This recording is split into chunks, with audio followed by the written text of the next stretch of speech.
Неа вршала совесно работата и доби разрешување. Судскиот совет едногласно ја тргна од врховни суди Лидија Неделкова. Не одела на работа, и паднала и се повредила, но не била достапна на телефон. Накратко вако изгледа приказната на сега разрешената врховна судијка.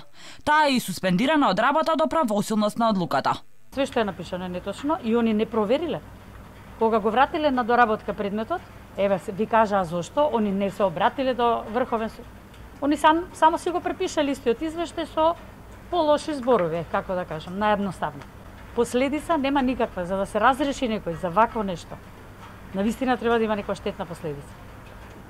Така да мислам дека доволно чувте, не мора да е човек правник за да свати дека ова е тенденциозно. Неколку точки се наведени како причини. Прво, дека во периодот кога Врховен одлучувал за жалби во 2018 година во врска со референдумот, таа како член на еден од трите совети кои биле формирани за одлучување, не била на работа. Неделкова тврди дека излегла порано за да пречека сервисери за машината за перење и тогаш паднала и се здобила со фрактура на вилицата, а и се скршил и мобилниот телефон. Втората точка е дека судиката користела годишен одмор од 3 дена, иако не добила писмена дозвола.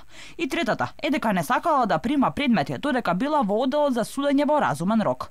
Судиката пак тврди дека тоа не е точно и дека всушност станувало збор за стари предмети.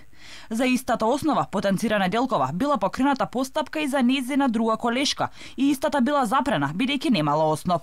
Сепак, нејзините објаснувања не беа доволни за членовите на судскиот совет да не ја разрешат. Тоа се факти кои што се утврдени врз основа на изведени докази и тоа на секој доказ поединечно, на сите докази заедно, како и врз основа на резултатите од целокупната постапка.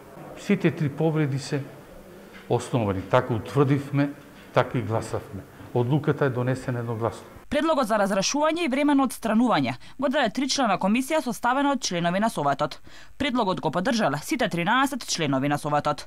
Но на седницата, еден член на Судскиот совет, кој бил и дел од комисијата, Нијази Мустафа, истакнал дека има издвоено мислење. Вели, Неделкова не направила штета на угледот на судот. На седницата, Неделкова побара збор за подетелно да образложи нејзината одбрана, но не ја дозволија. Неделкова за нејзиното разрешување најави жалба и очекува позитивен исход од истата.